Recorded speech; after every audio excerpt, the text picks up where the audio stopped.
Hello students, welcome to RHchemistry. So ನಿನ್ನೆ ಒಂದು ವಿಡಿಯೋದಲ್ಲಿ ಹೇಳಿದ್ದೆ, MCC ಅವರು ಒಂದು ಸ್ಮಾಲ್ ನೋಟಿಫಿಕೇಷನಲ್ಲಿ ಹೇಳಿರುವಂಥ ಪ್ರಕಾರ ಅಕ್ಟೋಬರ್ 10ರಿಂದ ನಿಮ್ಮ all India level counselling NEET counselling start ಆಗ್ಬೋದು ಅಂಥೇಳಿ. ಸೊ ಇಲ್ಲಿ ಆಲ್ ಇಂಡಿಯಾ ಲೆವೆಲಲ್ಲಿ ಯಾವ ರೀತಿ ರೌಂಡ್ಸ್ಗಳು ಇರ್ತದೆ, ಯಾವ್ಯಾವ ರೀತಿ ಸ್ಟೆಪ್ಸ್ಗಳು ಇರ್ತದೆ ಅನ್ನೋದನ್ನು ಫ್ಲೋ ಚಾರ್ಟ್ ಮೂಲಕ ನಿಮಗೆ ಕ್ವಿಕ್ಕಾಗಿ ತೋರಿಸ್ತಾ ಇದ್ದೀನಿ. So first of all remember, MCC all India quota counselling ಎಲ್ಲ ನ್ಯಾಷನಲ್ ಇನ್ಸ್ಟಿಟ್ಯೂಷನ್ಗಳಿಗೆ, ಅಂದರೆ AIMS ಇರ್ಬೋದು, ಜಿಪ್ಮರ್ ಇರ್ಬೋದು, AFMC ಇರ್ಬೋದು, BHU ಇರ್ಬೋದು, ಇವೆಲ್ಲ ಕಾಲೇಜಸ್ಗಳಿಗೆ ಪ್ಲಸ್ ಎಲ್ಲ ರಾಜ್ಯದ 15% ಆಲ್ ಇಂಡಿಯಾ ಕೋಟಾ ಸೀಟ್ಗಳಿಗೆ ನಡೀತದೆ. ಸೊ ಪ್ರೀವಿಯಸ್ಲಿ ಏನಿತ್ತು, ಈಗೊಂದು 2 ವರ್ಷದ ಹಿಂದೆ, ಲಾಸ್ಟ್ ಇಯರ್ ರೂಲ್ಸ್ ಚೇಂಜ್ ಆಗಿದೆ. ಅದಕ್ಕೂ ಹಿಂದೆ ಏನಿತ್ತು ಅಂದರೆ ಆ 15% ಆಲ್ ಇಂಡಿಯಾ ಕೋಟಾ ಕೌನ್ಸಿಲಿಂಗನ್ನು ಮಾಡಿಬಿಟ್ಟು ಫಸ್ಟ್ ರೌಂಡ್ ಆ್ಯಂಡ್ ಸೆಕೆಂಡ್ ರೌಂಡನ್ನು ಮಾಡಿಬಿಟ್ಟು after second round if any seats left in the all India quota 15% ಅದನ್ನು ಸ್ಟೇಟ್ದವರಿಗೆ ಕಳಿಸ್ಕೊಡ್ತಿದ್ರು. ಆದರೆ ಲಾಸ್ಟ್ ಇಯರಿಂದ ಏನು ಮಾಡ್ತಾ ಇದ್ದಾರೆ, all India level 1, all India level 2 ಆದಮೇಲೆ ಸೊ ಮಾಪ್ ಅಪ್ ರೌಂಡನ್ನು ಮಾಡಿ, ಸ್ಟ್ರೇ ವೇಕೆನ್ಸಿ ರೌಂಡನ್ನು ಮಾಡಿ, ಸೊ ಅವರೇ ಅವೆಲ್ಲ ಸೀಟ್ಗಳನ್ನು ಡಿಸ್ಟ್ರಿಬ್ಯೂಟ್ ಮಾಡ್ತಾ ಇದ್ದಾರೆ. ಸೊ ಈ ಒಂದು ಆಲ್ ಇಂಡಿಯಾ ಲೆವೆಲ್ ಕೌನ್ಸಿಲಿಂಗ್ದಲ್ಲಿ ಇನ್ವಾಲ್ವ್ ಆಗಬೇಕು ಅಂತಂದರೆ ಸೆಕ್ಯೂರಿಟಿ ಡಿಪಾಸಿಟ್ ಏನಿರ್ತದೆ, ಎಷ್ಟಿರ್ತದೆ, ಇವೆಲ್ಲವನ್ನು ಕೂಡ ನಿಮಗೆ ಆಲ್ರೆಡಿ ಹಿಂದಿನ ಒಂದು ವಿಡಿಯೋದಲ್ಲಿ ಮಾಡಿ ಹೇಳಿದ್ದೀನಿ. ಯಾವ ವೆಬ್ಸೈಟಲ್ಲಿ ನೋಡಬೇಕು, ಎಷ್ಟು ಸೆಕ್ಯೂರಿಟಿ ಡಿಪಾಸಿಟನ್ನು ತುಂಬಬೇಕು ಅಂಥೇಳಿ, please go through that. So ಅದೆಲ್ಲ ಆದಮೇಲೆ ಈಗ ರೌಂಡ್ 1 ಅಲಾಟ್ಮೆಂಟ್ ಆಗ್ತದೆ. ನಿಮ್ಮದು ಆಪ್ಷನ್ ಎಂಟ್ರಿ ಆಗ್ತದೆ, ರೈಟ್? ಆಪ್ಷನ್ ಎಂಟ್ರಿ ಆಗಿಬಿಟ್ಟು ರೌಂಡ್ 1 ಅಲಾಟ್ಮೆಂಟ್ ನಿಮಗೆ ಆಗ್ತದೆ. ಆದಮೇಲೆ ನಿಮಗೆ 2 ಚಾಯ್ಸ್. ಎರಡು ಟೈಪ್ ಸ್ಟೂಡೆಂಟ್ಸ್ ಇರ್ತಾರೆ. ಒಂದು seat allotted students, seat not allotted students. So seat allot ಆಗಿರುವಂತಹ ಸ್ಟೂಡೆಂಟ್ಸ್ಗಳಿಗೆ 3 ಚಾಯ್ಸ್ಗಳಿರ್ತದೆ. ಸೀಟ್ ನಾಟ್ ಅಲಾಟೆಡ್ದವರಿಗೆ ಒಂದು ಎಕ್ಸಿಟ್ ಆಗಬಹುದು, ಇನ್ನೊಂದು ರೌಂಡ್ 1ನಲ್ಲಿ ಕಂಟಿನ್ಯೂ ಆಗಬಹುದು. ಸೊ ಹೊಸದಾಗಿ ರಿಜಿಸ್ಟ್ರೇಷನ್ ಮಾಡಿಸ್ಕೊಳ್ಳುವಂಥ ಅವಶ್ಯಕತೆ ಇರೋದಿಲ್ಲ, ನ್ಯೂ ರಿಜಿಸ್ಟ್ರೇಷನ್ ಅವಶ್ಯಕತೆ ಇರೋದಿಲ್ಲ. ಸೊ ಅಂದರೆ ಹೊಸದಾಗಿ ಆಪ್ಷನ್ ಎಂಟ್ರಿಯನ್ನು ಮಾಡಬೇಕಾಗ್ತದೆ. ಸೊ ಆಪ್ಷನ್ ಎಂಟ್ರಿಯನ್ನು ಮಾಡಿಬಿಟ್ಟು ಸೆಕೆಂಡ್ ರೌಂಡಲ್ಲಿ ಪಾರ್ಟಿಸಿಪೇಟ್ ಮಾಡ್ತೀರಿ. ಇನ್ನು ಸೀಟ್ ಅಲಾಟ್ ಆದರೆ ಏನಿರ್ತದೆ, ಒಂದು ನಿಮಗೆ ಆ ಸೀಟು 100% ಇಷ್ಟ ಆಗಿದೆ. So you will report to the college, admit to the college, be happy. So ನಿಮ್ಮ ಪ್ರೊಸೀಜರ್ ಇಲ್ಲಿಗೆ ಮುಗೀತು. ಇನ್ನು ರಿಪೋರ್ಟ್ ಆಗಿರ್ತೀರಿ ಅಂದರೆ ಕಾಲೇಜ್ ನಿಮಗೆ ಸಿಕ್ಕಿರೋದು ಇಷ್ಟ ಇರ್ತದೆ, ಬಟ್ ಇದಕ್ಕಿಂತ ಹೈಯರ್ ಆಪ್ಷನ್ ಏನಾದರೂ ಇದ್ದರೆ ಹೋಗೋದಕ್ಕೆ ನನಗೆ ಇಷ್ಟ ಇದೆ, ಅದು ಸಿಗಲಿಲ್ಲ ಅಂದರೆ ನಾನು ಇದಕ್ಕೆ ಹೋಗ್ತೀನಿ ಅಂತ ಇದ್ದರೆ, ಸೊ ರಿಪೋರ್ಟ್ ಮಾಡ್ಕೊಳ್ಬೇಕು. ಅಡ್ಮಿಷನನ್ನು ಕೂಡ ತೊಗೊಳ್ಬೇಕಾಗ್ತದೆ. ಸೊ ಅಂದರೆ ಫೀಸನ್ನು ಪೇ ಮಾಡಿಬಿಟ್ಟು ಅಡ್ಮಿಷನ್ನು ಕೂಡ ತೊಗೋಬೇಕು. ಅದಾದಮೇಲೆ ಅಪ್ಲೈ ಫಾರ್ ಅಪ್ಗ್ರೇಡಿಗೆ ನೀವು ಅಪ್ಲೈ ಮಾಡ್ತೀರಿ. ಅಂದರೆ you are going for round 2. Then apply for upgrade ಅಂದ್ರೇನು, ಮೇಲಿರೋಂಥ ಹೈಯರ್ ಆಪ್ಷನ್ಗಳಲ್ಲಿ ಯಾವುದಾದ್ರೂ ಸೀಟು ಸಿಕ್ಕರೆ ನಾನು ಅಲ್ಲಿ ಹೋಗ್ತೀನಿ ಅಂಥೇಳಿ. ಆವಾಗ ಡೋಂಟ್ ವರಿ, ನಿಮ್ಮ ಫೀ ಸ್ಟ್ರಕ್ಚರ್ ಇವೆಲ್ಲದೂ ಕೂಡ ಅಲ್ಲಿ ಶಿಫ್ಟ್ ಆಗ್ತದೆ. Don't worry about all those things. ಇನ್ನು ಸೀಟ್ ಅಲಾಟ್ ಆಗಿದೆ, ರಿಪೋರ್ಟ್ ಆಗಿಲ್ಲ, not reported, you are automatically exit from the counselling. ಗೊತ್ತಿರಲಿ, ಓಕೆ? ಸೀಟ್ ಅಲಾಟ್ ಆದಮೇಲೆ ನಿಮಗೆ ರಿಪೋರ್ಟ್ ಮಾಡ್ಕೋತೀರಿ, ಅಡ್ಮಿಟ್ ಆಗ್ತೀರಿ, you are happy, over. Report ಮಾಡ್ಕೋತೀರಿ, ಅಡ್ಮಿಟ್ ಆಗ್ತೀರಿ, ಬಟ್ ಮೇಲಿಂದ ಸಿಕ್ಕರೂ ಕೂಡ you will go apply for upgrade, not reported, automatically exit. ಇದು ರೌಂಡ್ 1 ಅಲಾಟ್ಮೆಂಟ್ ಫ್ಲೋ ಚಾರ್ಟ್. ಇನ್ನು ರೌಂಡ್ 2 ಬಂದಾಗ ನೋಡಿ, ರೌಂಡ್ 1 ರಿಜಿಸ್ಟರ್ಡ್ R2 ಅಂದರೆ round 2 fresh allotment, round 2 fresh registration and allotment, ಎರಡೂ ಟೈಪ್ ಇರ್ತದೆ ಇಲ್ಲಿ. ಸೊ ಕೆಲವೊಂದು ವಿದ್ಯಾರ್ಥಿಗಳು ರೌಂಡ್ 1ನಲ್ಲಿ ರಿಜಿಸ್ಟ್ರೇಷನನ್ನು ಮಾಡಿಕೊಂಡಿರೋದಿಲ್ಲ. ಅಂಥವರಿಗೆ ಇದು ಆಲ್ ಇಂಡಿಯಾ ಲೆವೆಲಲ್ಲಿ ಮಾತ್ರ ಅಪ್ಲೈ ಆಗುವಂಥದ್ದು ಅನ್ನೋದು ಗೊತ್ತಿರಲಿ. ಕರ್ನಾಟಕ ಕೌನ್ಸಿಲಿಂಗನ್ನು ಇದರ ಮಧ್ಯೆ ತೊಗೊಳೋದಕ್ಕೆ ಹೋಗಬೇಡಿ, ಎರಡನ್ನು ಮಿಕ್ಸಪ್ ಮಾಡೋದಕ್ಕೆ ಹೋಗಬೇಡಿ. ಅಲ್ಲಿ ಬೇರೆ ಒಂದಷ್ಟು ರೂಲ್ಸ್ಗಳು ಬೇರೆಯೇ ಇದೆ, ಇಲ್ಲಿ ಇರೋ ರೂಲ್ಸೇ ಬೇರೆ. ರೌಂಡ್ 1 ರಿಜಿಸ್ಟರ್ ಮಾಡ್ಕೊಂಡಿದ್ದೀರಿ, ಸೊ ರೌಂಡ್ 2 ಫ್ರೆಶ್ ಅಲಾಟ್ಮೆಂಟಿಗೆ ನೀವು ಎಲಿಜಿಬಲ್ ಇದ್ದೀರಿ. ಅದು ನಿಮಗೆ ಸೀಟ್ ಸಿಗದೇ ಇದ್ದರೂ ಎಲಿಜಿಬಲ್ ಇರ್ತೀರಿ, ಸೀಟ್ ಸಿಕ್ಕು ಅಪ್ಗ್ರೇಡಿಗೆ ಬಂದವರು ಕೂಡ ಎಲಿಜಿಬಲ್ ಇರ್ತೀರಿ. ಇನ್ನು ರೌಂಡ್ 2ದಲ್ಲಿ ಫ್ರೆಶ್ ರಿಜಿಸ್ಟ್ರೇಷನ್ ಯಾರು ಮಾಡ್ಕೊಂಡಿರ್ತೀರಿ, ಸೊ ಅವರು ಅಲಾಟ್ಮೆಂಟಿಗೆ ಎಲಿಜಿಬಲ್ ಇರ್ತೀರಿ. ಅಂದರೆ ರೌಂಡ್ 2ದಲ್ಲಿ ನೀವು ಫ್ರೆಶ್ ರಿಜಿಸ್ಟ್ರೇಷನ್ ಮಾಡ್ಕೊಳ್ಬೋದು. ಈಗ ನೋಡಿ, ಈಗ ಸೀಟ್ ಅಲಾಟ್ ಆಯಿತು, ರೌಂಡ್ 2ದಲ್ಲಿ ಸೀಟ್ ಅಲಾಟ್ ಆಯಿತು. ಸೀಟ್ ಅಲಾಟ್ ಆದಮೇಲೆ ನಿಮಗೆ ಆ ಒಂದು ಸೀಟ್ ಖುಷಿ ಇದೆ, ರಿಪೋರ್ಟ್ ಮಾಡ್ಕೋತೀರಿ, ಅಡ್ಮಿಟ್ ಮಾಡ್ಕೋತೀರಿ. So you are happy. ಸಿಕ್ಕಿರುವಂತಹ ಸೀಟು ನಾಟ್ ರಿಪೋರ್ಟೆಡ್, ನೋಡಿ ಇಲ್ಲಿ ಸೀಟ್ ಅಲಾಟ್ ಆಗ್ತದೆ ಸೆಕೆಂಡ್ ರೌಂಡಲ್ಲಿ, ರಿಪೋರ್ಟ್ ಮಾಡ್ಕೊಳ್ಳೋದಿಲ್ಲ, ಯು ಆರ್ ಆಟೋಮೆಟಿಕಲಿ ಎಕ್ಸಿಟ್. ಗೊತ್ತಿರಲಿ, you are automatically exit and security fees will be lost. ಇದು ಭಾಳ ಇಂಪಾರ್ಟೆಂಟು. ನೋಡಿ ಈ ಕೇಸ್ ಒಳಗೆ ನನಗೆ ಅನಿಸಿದ ಮಟ್ಟಿಗೆ ಈ ಕೇಸಲ್ಲಿ ನೀವು ಎಕ್ಸಿಟ್ ಆದರೂ ಕೂಡ ಆಟೋಮೆಟಿಕಲಿ ಎಕ್ಸಿಟ್ ಆಗ್ತೀರಿ. ಫಸ್ಟ್ ರೌಂಡಲ್ಲಿ ನಿಮ್ಮ ಸೆಕ್ಯೂರಿಟಿ ಫೀಸ್ ಲಾಸ್ ಆಗೋದಿಲ್ಲ, ಯಾಕಂದರೆ ಅಲ್ಲೊಂದು ಚಾಯ್ಸನ್ನು ಕೊಟ್ಟಿರ್ತಾರೆ ನಿಮಗೆ. ಬಟ್ ಈ ಕೇಸಲ್ಲಿ ನಿಮ್ಮ ಸೆಕ್ಯೂರಿಟಿ ಫೀಸ್ ಅಂದ್ರೇನು? ಫಾರ್ ಎಕ್ಸಾಂಪಲ್ ನೀವು ಆಲ್ ಇಂಡಿಯಾ ಲೆವೆಲ್ ಕೌನ್ಸಿಲಿಂಗ್ ಹೋಗಬೇಕು ಅಂದರೆ ವಿದೌಟ್ ಡೀಮ್ಡ್ ಯೂನಿವರ್ಸಿಟೀಸ್, ಸೊ ಅಲ್ಲಿ ನನಗೆ ಅನಿಸಿದ ಪ್ರಕಾರ 5000 ಅಂತ ಏನೋ ಇದೆ. ಸೊ 5000 10,000 ನೋಡ್ಕೊಳ್ಳಿ. ಸೊ ಡೀಮ್ಡ್ ಯೂನಿವರ್ಸಿಟಿ 10,000 ಇದೆ, ಸಾರಿ GMಗೆ ಜನರಲ್ ಮೆರಿಟ್ 10,000 ಇದೆ. ಸೊ SC/ST ಅವರಿಗೆ 5,000 ಏನೋ ಇದೆ. ಡೀಮ್ಡ್ ಯೂನಿವರ್ಸಿಟಿ ಅವರಿಗೆ ನೀವು 2 lakh rupees ಕಟ್ತೀರಿ, 2 lakh rupees. ಸೊ ಗೊತ್ತಿರಲಿ, ಸೆಕ್ಯೂರಿಟಿ ಫೀಸ್ ಲಾಸ್ ಆಗ್ತದೆ. ಇನ್ನು ask for upgrade in the round 1. Round 1ನಲ್ಲಿ ಯಾರು ಅಪ್ಗ್ರೇಡಿಗೆ ಕೇಳಿದ್ರಿ, ಅಪ್ಗ್ರೇಡ್ ಆಗ್ತದ ನಿಮ್ಮದು ಅಂತ ಅಂದ್ಕೊಳ್ಳಿ. ಅಪ್ಗ್ರೇಡ್ ಆಗ್ತದ, ಅಡ್ಮಿಟ್ ಆಗ್ತೀರಿ, ಬಿ ಹ್ಯಾಪಿ. ಅಪ್ಗ್ರೇಡ್ ಆಗೋದಿಲ್ಲ, ನೋ ಅಪ್ಗ್ರೇಡ್, ರೈಟ್? ಓಲ್ಡ್ ಸೀಟಿಗೆ ನೀವು ಅಡ್ಮಿಟ್ ಆಗಬೇಕಾಗ್ತದ, ಬಿ ಹ್ಯಾಪಿ. ಯಾಕಂದ್ರೆ ಅಪ್ಗ್ರೇಡ್ ಅಂತ ಆಪ್ಷನ್ ಯಾವಾಗ ಸೆಟ್ ಮಾಡಿರ್ತೀರಿ ನೀವು? So you have taken upgrade option only when you have allotted seat, you are happy. But ಅದಕ್ಕಿಂತ ಮೇಲಿನ ಸಿಕ್ಕರು ಹೋಗ್ತೀನಿ ಅಂತ ಇಂಟ್ರೆಸ್ಟ್ ಇದ್ದವರು, ಅಂದಮೇಲೆ ನೀವು ಇಲ್ಲಿ ಅಡ್ಮಿಟ್ ಆಗಬೇಕು. ಒಂದೊಮ್ಮೆ ಅಪ್ಗ್ರೇಡ್ ಆಗಲಿ ಆಗದೇ ಇರಲಿ, ನೀವು ಅಡ್ಮಿಷನ್ ತೊಗೊಂಡಿಲ್ಲ ಅಂತ ಇಟ್ಕೊಳ್ಳಿ. ಈಗ ಯಾವುದೋ ಒಂದು ಸೀಟ್ ಅಪ್ಗ್ರೇಡ್ ಆಗಿದೆ, ಅಡ್ಮಿಷನ್ ತೊಗೊಂಡೇ ಇಲ್ಲ. ಒಂದು ಗೊತ್ತಿರಲಿ, ಈ ಒಂದು ಸೀಟಿಗೆ ಏನಾದರೂ ಅಪ್ಗ್ರೇಡ್ ಆದಮೇಲೆ ಹಳೆ ಕಾಲೇಜೇ ಇರಲಿ ಅಂತ ಹೇಳೋದಕ್ಕೆ ಬರೋದಿಲ್ಲ. ಹಳೆ ಕಾಲೇಜ್ ಹೋಗಿಬಿಟ್ಟಿರ್ತದೆ, ಹೊಸ ಕಾಲೇಜ್ ಅಪ್ಗ್ರೇಡ್ ಆಯ್ತು ನಿಮಗೆ. ಸೊ ನಾಟ್ ಅಡ್ಮಿಟೆಡ್, ಅಥವಾ ಅಪ್ಗ್ರೇಡ್ ಆಗದೇ ಇದ್ದರೂ ನೀವು ಇಲ್ಲಿ ಓಲ್ಡ್ ಸೀಟಿಗೆ ಅಡ್ಮಿಟ್ ಆಗಬೇಕಿತ್ತು, ಬಟ್ ಇಲ್ಲಿ ಅಡ್ಮಿಟ್ ಆಗಿಲ್ಲ, not admitted. So security fees will be last. Remember, very important. ಎರಡೂ ಕೇಸಲ್ಲಿ ಸೆಕ್ಯೂರಿಟಿ ಫೀಸ್ ಲಾಸ್ ಆಗ್ತದೆ. ಅಪ್ಗ್ರೇಡ್ ಆಗಲಿ ಆಗದೇ ಇರಲಿ, ನೀವು ಅಡ್ಮಿಷನ್ ಆಗಿಲ್ಲ ಅಂದರೆ.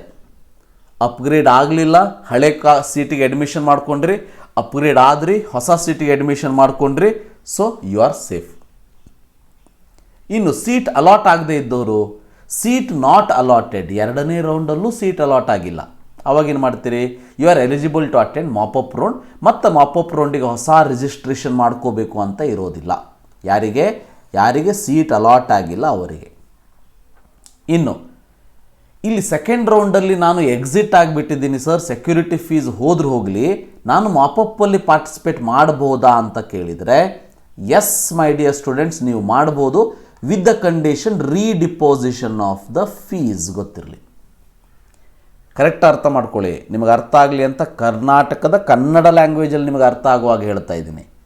ಯಾಕಂದರೆ ನನಗೆ ಕರ್ನಾಟಕದವರು ಇಂಪಾರ್ಟೆಂಟು, ಅವರಿಗೆ ಅರ್ಥ ಆಗಬೇಕು. ಸೆಕ್ಯೂರಿಟಿ ಫೀಸ್ ಲಾಸ್, ನೋಡಿ ಸೆಕ್ಯೂರಿಟಿ ಫೀಸ್ ಲಾಸ್ ಆಯಿತು, ಎಕ್ಸಿಟ್ ಆದ್ವಿ ಸರ್, ಅದು ಹೋದ್ರಿ ದುಡ್ಡು, ನಾನು ಮಾಪಪ್ಪಲ್ಲಿ ಪಾರ್ಟಿಸಿಪೇಟ್ ಮಾಡಬೇಕು, ಬರ್ತದಾ? ಎಸ್. ನೋಡಿ ಅಪ್ಗ್ರೇಡ್ ಆಗಲಿ ಆಗದೇ ಇರಲಿ, not admitted, security fees loss, ನಿಮಗೂ ಬರ್ತದ? ಎಸ್ ಬರ್ತದೆ. ರೀಡಿಪೋಸಿಷನ್ ಆಫ್ ದ ಫೀಸ್, ಮತ್ತು ನೀವು ಫೀಸನ್ನು ರೀಡಿಪೋಸಿಟ್ ಮಾಡಬೇಕಷ್ಟೇ. 10,000 ಹೋಗಿತ್ತು, ಸೊ ನನಗೆ ಆ ಸೀಟ್ ಬೇಡವೇ ಬೇಡ, ಮತ್ತು ನಾನು 10,000 ತುಂಬಿ ಮಾಪಪ್ಪಿಗೆ ಪಾರ್ಟಿಸಿಪೇಟ್ ಮಾಡ್ತೀನಿ ಅಂದರೆ ಮಾಡ್ಕೊಳ್ಳಿ, ಯಾರೋ ಬೇಡ ಅನ್ನೋದಿಲ್ಲ. ಇದು second round allotment flow chart. ಮೂರನೇದಾಗಿ ಮಾಪ್ ಅಪ್ ರೌಂಡಲ್ಲಿ ಹೇಗೆ? Not allotted in round 1 and round 2, automatically without registration you are eligible for mop up round. Okay, don't worry about that. Already ನೀವು ದುಡ್ಡು ತುಂಬಿಟ್ಟಿರ್ತೀರಿ ಸೆಕ್ಯೂರಿಟಿ ಡಿಪಾಸಿಟನ್ನು. ಫ್ರೆಶ್ ರಿಜಿಸ್ಟ್ರೇಷನನ್ನು ಯಾರು ಮಾಡ್ಕೊಂಡಿರ್ತೀರಿ ಅವರು ಕೂಡ mop up ರೌಂಡಿಗೂ ಫ್ರೆಶ್ ರಿಜಿಸ್ಟ್ರೇಷನ್ ಇರ್ತದೆ. Every step it is having the fresh registration. KEAದಲ್ಲಿ ಹಾಗಿಲ್ಲ, ಒಂದು ಸಾರಿ ರಿಜಿಸ್ಟ್ರೇಷನ್ ಮಾಡ್ಕೊಂಡ ಮೇಲೆ ಮುಗಿದೋಯ್ತು. ಬಟ್ ಇದರಲ್ಲಿ ಫ್ರೆಶ್ ರಿಜಿಸ್ಟ್ರೇಷನ್ ಇರ್ತದೆ every time. So fresh registration ಯಾಕೆ ಬೇಕು ಅಂದರೆ, ಈ ರೀತಿ ಸೆಕ್ಯೂರಿಟಿ ಫೀಸ್ ಲಾಸ್ ಆದರೂ ನಾನು ಮತ್ತೆ ಮಾಪ್ ಅಪ್ ರಲ್ಲಿ ಪಾರ್ಟಿಸಿಪೇಟ್ ಮಾಡ್ತೀನಿ ಅಂದರೆ ಮತ್ತೆ ರಿಜಿಸ್ಟ್ರೇಷನ್ ಮಾಡ್ಕೋಬೇಕು ನೀವು. ಅದಕ್ಕೆ ಫ್ರೆಶ್ ರಿಜಿಸ್ಟ್ರೇಷನ್. ಈಗ ಸೀಟ್ ಅಲಾಟ್ ಆಯಿತು, ಸೀಟ್ ಅಲಾಟ್ ಆಗಿಲ್ಲ. ನೋಡಿ, ಸೀಟ್ ಅಲಾಟ್ ಆಗಿಲ್ಲ ಅನ್ನೋರಿಗೆ ಎಕ್ಸಿಟ್ ಆಗಿಬಿಡ್ತೀರಿ. ನಿಮ್ಮ ಸೆಕ್ಯೂರಿಟಿ ಡಿಪಾಸಿಟ್ ಏನಿದೆ that you are going to get it return. Security deposit ಏನಿದೆ ಅದು ನಿಮಗೆ ವಾಪಸ್ ಸಿಗ್ತದೆ. ಯಾರಿಗೆ? ಸೀಟ್ ಅಲಾಟ್ ಆಗದೇ ಇದ್ದವರಿಗೆ. ಸೊ ನೀವು ಎಕ್ಸಿಟ್ ಆದರೆ, ಸರ್ ಇಲ್ಲ ಸರ್ ನಾ ಎಕ್ಸಿಟ್ ಆಗೋದಿಲ್ಲ, stray vacancy round final round ಕೂಡ ಚಾನ್ಸ್ ತೊಗೋತೀನಿ, ದೆನ್ ಸ್ಟ್ರೇ ವೇಕೆನ್ಸಿ ರೌಂಡಿಗೆ ಪಾರ್ಟಿಸಿಪೇಟನ್ನು ಮಾಡಿ. ಇನ್ನು ಸೀಟ್ ಅಲಾಟ್ ಆಗಿಬಿಡ್ತು, ಮಾಪಪ್ಪಲ್ಲಿ ಸೀಟ್ ಅಲಾಟ್ ಆಗಿಬಿಡ್ತು. ಇಲ್ಲಿ ನಿಮಗೆ ಎರಡೇ ಆಪ್ಷನ್. ಒಂದು, ರಿಪೋರ್ಟ್ ಮಾಡ್ಕೊಂಡ್ರಿ, ಅಡ್ಮಿಟ್ ಆಗಲೇಬೇಕು, ಅಪ್ಗ್ರೇಡಿಗೆ ಆಪ್ಷನ್ ಇಲ್ಲ, ಬಿ ಹ್ಯಾಪಿ.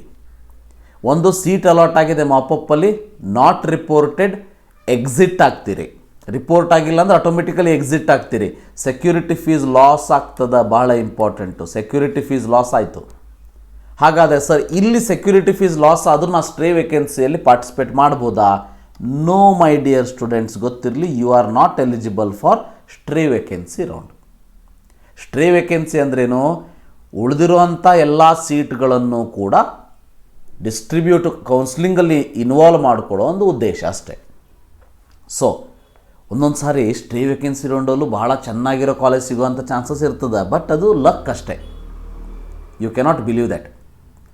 ನಾಟ್ ರಿಪೋರ್ಟೆಡ್ ಇದ್ದವರು ಎಕ್ಸಿಟ್ ಆಗ್ತೀರಿ, ಸೆಕ್ಯೂರಿಟಿ ಫೀಸ್ ಲಾಸ್ ಆಗ್ತದೆ, ಬಟ್ ಭಾಳ ಇಂಪಾರ್ಟೆಂಟು, ಸೀಟ್ ನೀವು ಸ್ಟ್ರೇ ವೇಕೆನ್ಸಿಯಲ್ಲಿ ಪಾರ್ಟಿಸಿಪೇಟ್ ಮಾಡೋದಕ್ಕೆ ಬರೋದಿಲ್ಲ, ಗೊತ್ತಿರಲಿ. ಇನ್ನು stray vacancy round. Stray vacancy round not allotted in round 1, round 2 or mop up. ನೋಡಿ, ಸ್ಟ್ರೇ ವೇಕೆನ್ಸಿ ರೌಂಡಲ್ಲಿ ನನಗೆ ತಿಳಿದ ಮಟ್ಟಿಗೆ ಮತ್ತೆ ನಿಮಗೆ ಹೊಸದಾಗಿ ರಿಜಿಸ್ಟ್ರೇಷನ್ ಮಾಡ್ಕೊಳ್ಳೋದಕ್ಕೆ ಅವಕಾಶ ಇಲ್ಲ. Very important. ಯಾರು ರೌಂಡ್ 1, ರೌಂಡ್ 2 ಮತ್ತು ಮಾಪಪ್ಪಲ್ಲಿ ಸೀಟ್ ಸಿಗದೇನೆ ಉಳಿದಿರ್ತೀರಿ, ಸೊ ಅವರಿಗೆ ಸ್ಟ್ರೇ ವೇಕೆನ್ಸಿ ರೌಂಡ್ ಇರ್ತದೆ. Seat not allotted, so you are exit and you are going to get your security deposit back. Seat allot ಆಗಿದೆ, ರಿಪೋರ್ಟ್ ಮಾಡ್ಕೋತೀರಿ, ಅಡ್ಮಿಟ್ ಆಗ್ತೀರಿ, so you are happy. Seat allot ಆಗಿದೆ, not reported, exit ಆಗ್ತೀರಿ, so security fees will be lost. ನೋಡಿ, security fees ಯಾವಾಗ loss ಆಗ್ತದೆ? ನಿಮಗೆ seat allot ಆಗಿ ಅಡ್ಮಿಷನ್ ಮಾಡ್ಕೊಳ್ಳಿಲ್ಲ ಅಂದರೆ. ಅಲಾಟೇ ಆಗಲಿಲ್ಲ ಅಂದರೆ ಆಟೋಮೆಟಿಕಲಿ ವಾಪಸ್ ಬರ್ತದೆ. ಇದು ಲಾಸ್ಟ್ ರೌಂಡ್ ಆಗಿರ್ತದೆ, ಗೊತ್ತಿರಲಿ. ಸೊ ನೀವು ಕೇಳ್ಬೋದು, ಸರ್ ಇಲ್ಲೂ ಸೀಟ್ ಉಳಿದ್ರೆ ಏನು ಮಾಡ್ತಾರೆ? ಇಲ್ಲೂ ಸೀಟ್ ಉಳಿದ್ರೆ ಮ್ಯಾನೇಜ್ಮೆಂಟ್ ಸೀಟ್ ಅಂತ ಕನ್ವರ್ಟ್ ಮಾಡ್ತಾರೆ. ಸೊ ಡೆಫಿನೆಟ್ಲಿ ಗೌರ್ಮೆಂಟ್ ಕಾಲೇಜಸ್ ಯಾವ ಸೀಟು ಇಲ್ಲಿ ತನಕ ಉಳಿಯೋದೇ ಇಲ್ಲ. ಇನ್ನು ಉಳಿದ್ರೂ ಕೂಡ ಡೀಮ್ಡ್ ಯೂನಿವರ್ಸಿಟಿ ಒಂದಷ್ಟು ಸೀಟ್ಗಳು ಉಳಿದಿರ್ತದೆ. ಯಾವುದೇ ಏಮ್ಸ್ ಆಗಲಿ, ಜಿಪ್ಮರ್ ಆಗಲಿ, ನಿಮಗೆ ಫಸ್ಟ್ ರೌಂಡ್, ಸೆಕೆಂಡ್ ರೌಂಡ್ ಅಂದರೆ ಎಲ್ಲ ಹೋಗಿಬಿಟ್ಟಿರ್ತದೆ, ಮಾಪಪ್ಪಿಗೂ ಉಳಿಯೋದಿಲ್ಲ some time. So by luck ನಿಮಗೆ ಇಲ್ಲಿ ಸಿಗೋ ಚಾನ್ಸಸ್ ಇರ್ತದೆ. ಸೊ ಸಿಗಲಿಲ್ಲ ಅಂದರೆ ಸೀಟ್ಸ್ ಏನಾದ್ರು ಉಳಿದ್ರೆ ಅದನ್ನು ಮ್ಯಾನೇಜ್ಮೆಂಟ್ದವ್ರಿಗೆ ಕಳಿಸ್ಕೊಡ್ಬೋದು ಅಷ್ಟೇ. ಸೊ ಅದನ್ನು ಎಲ್ಲೂ ಕೂಡ ಮೆನ್ಷನ್ ಮಾಡಿಲ್ಲ, ಬಟ್ ನಾನು ಹೇಳ್ತಾ ಇದ್ದೀನಿ. ಸೀಟ್ ಅಲಾಟ್ ಆಗಿದೆ, ರಿಪೋರ್ಟ್ ಮಾಡ್ಕೊಳ್ಳಿ, not reported, security fees will be lost. ಇದು ಸ್ಟ್ರೇ ವೇಕೆನ್ಸಿ ರೌಂಡ್. ದೆನ್ ಇವೆಲ್ಲ ಫ್ಲೋ ಚಾರ್ಟನ್ನು ಇಲ್ಲಿ ನೋಡಿ ಕರೆಕ್ಟಾಗಿ ತೋರಿಸ್ತಾ ಇದ್ದೀನಿ. ರೌಂಡ್ 1ನಲ್ಲಿ ನೋಡಿ, all India level seat allot ಆಗಿದೆ, report to college, admission done, counselling ends. Seat allot ಆಗಿದೆ, not reported, free exit. Free ಎಕ್ಸಿಟಲ್ಲಿ ನಿಮಗೆ ಸೆಕ್ಯೂರಿಟಿ ಡಿಪಾಸಿಟನ್ನು ಕೊಡ್ತಾರೆ. ಸೀಟ್ ಅಲಾಟ್ ಆಗಿದೆ, ಅಡ್ಮಿಷನ್ ಡನ್, ಅಪ್ಗ್ರೇಡ್ ಅಪ್ಲೈಡ್. ಒಂದು ಫಾರ್ಮ್ ಕೊಟ್ಟಿರ್ತಾರೆ, ಫಿಲ್ ಮಾಡಬೇಕು. ಅಂದರೆ ನೀವು ಯಾವ ಕಾಲೇಜಿಗೆ ರಿಪೋರ್ಟ್ ಮಾಡ್ಕೊಳ್ಳೋದಕ್ಕೆ ಹೋಗ್ತಿರಲ್ಲ ಅಲ್ಲಿ ಕೊಟ್ಟಿರ್ತಾರೆ, ಅಪ್ಗ್ರೇಡ್ ಮಾಡ್ತೀರಿ. ಸೊ ಅಪ್ಗ್ರೇಡ್ ಫಾರ್ಮ್ನ ಫಿಲ್ ಮಾಡ್ತೀರಿ. ರೌಂಡ್ 2ದಲ್ಲಿ ನೋಡಿ, ರೌಂಡ್ 2 ರಿಜಿಸ್ಟರ್ಡ್ ಫಸ್ಟ್ ಟೈಮ್. ಇದರಲ್ಲಿ ಹೊಸದಾಗಿ ರಿಜಿಸ್ಟರ್ ಮಾಡ್ಕೊಂಡಿರ್ತೀರಿ, ಸೀಟ್ ಅಲಾಟ್ ಆಗಿರ್ತದೆ, admission done, counselling ends. Round 1 register ಮಾಡಿಕೊಂಡವರಿಗೆ ರೌಂಡ್ 2ದಲ್ಲಿ ಫ್ರೆಶ್ ಸೀಟ್ ಅಲಾಟೆಡ್ ಆಯಿತು, ಅಡ್ಮಿಷನ್ ಮಾಡ್ಕೋತೀರಿ, ಕೌನ್ಸಿಲಿಂಗ್ ಮುಗೀತದೆ. ನೋಡಿ, ರೌಂಡ್ 2 ಸೀಟ್ ಅಲಾಟ್ ಆದವರಿಗೆ not reporting, round 2 seat allot ಆಗ್ತದೆ. ಅದು ರೌಂಡ್ 2 ಹೊಸದಾಗಿ ರಿಜಿಸ್ಟ್ರೇಷನ್ ಮಾಡ್ಕೊಂಡವ್ರು ಇರಲಿ ಅಥವಾ ರೌಂಡ್ 1 ರಿಜಿಸ್ಟರ್ ಮಾಡ್ಕೊಂಡಿರಲಿ, ರೌಂಡ್ 2ದಲ್ಲಿ ಸೀಟ್ ಅಲಾಟ್ ಆಗ್ತದೆ, ರಿಪೋರ್ಟ್ ಮಾಡ್ಕೊಳ್ಳೋದಿಲ್ಲ, ಸೆಕ್ಯೂರಿಟಿ ಫೀಸ್ ಲಾಸ್ ಆಗ್ತದೆ, redeposit secondary fees and attend mop up round. Mop up round participate ಮಾಡ್ಬೋದು, ಬಟ್ ರೀಡಿಪಾಸಿಟ್ ಮಾಡಬೇಕು ಸೆಕ್ಯೂರಿಟಿ ಫೀಸನ್ನು. ಈಗ ರೌಂಡ್ 1 ಸೀಟ್ ಅಲಾಟ್ ಆಗ್ತದೆ, ಅಪ್ಗ್ರೇಡಿಗೆ ನೀವು ಇಲ್ಲಿ ಕೇಳಿರ್ತೀರಿ ನೋಡಿ ಇಲ್ಲಿ. So but no upgrade, no same seat admission, security fees will be lost. ಅಂದರೆ ರೌಂಡ್ 1 ಸೀಟ್ ಅಲಾಟ್ ಆಗಿತ್ತು, ಅಪ್ಗ್ರೇಡಿಗೆ ಕೇಳಿದ್ರಿ, ಅಪ್ಗ್ರೇಡ್ ಆಗಿಲ್ಲ, ಸೊ ಸೇಮ್ ಸೀಟಿಗೆ ನೀವು ಅಡ್ಮಿಷನ್ ತೊಗೊಂಡಿಲ್ಲ, ಸೆಕ್ಯೂರಿಟಿ ಫೀಸ್ ಲಾಸ್ ಆಗ್ತದೆ. ರೌಂಡ್ 1 ಸೀಟ್ ಅಲಾಟ್ ಆಗಿರ್ತದೆ, ಅಪ್ಗ್ರೇಡ್ ಕೇಳಿರ್ತೀರಿ, ಅಪ್ಗ್ರೇಡ್ ಆಗಿರೋದಿಲ್ಲ, ಅಪ್ಗ್ರೇಡ್ ಆಗಿರ್ತದೆ, ಹೊಸ ಸೀಟಿಗೆ ಅಡ್ಮಿಷನ್ ತೊಗೋತೀರಿ, ಕೌನ್ಸಿಲಿಂಗ್ ಎಂಡ್ ಆಗ್ತದೆ.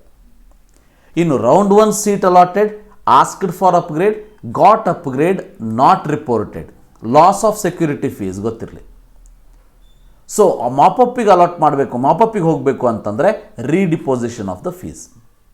ಇನ್ನು ರೌಂಡ್ 1 ಆ್ಯಂಡ್ ರೌಂಡ್ 2 ಅಲಾಟೇ ಆಗಿಲ್ಲ, automatically you are eligible for mop-up.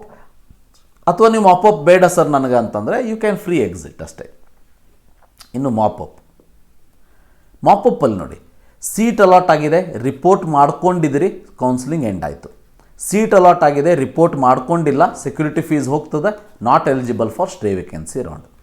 Seat not allotted, seat ಅಲಾಟೇ ಆಗಿಲ್ಲ, you are eligible for stray vacancy round. Seat not allotted, you can exit.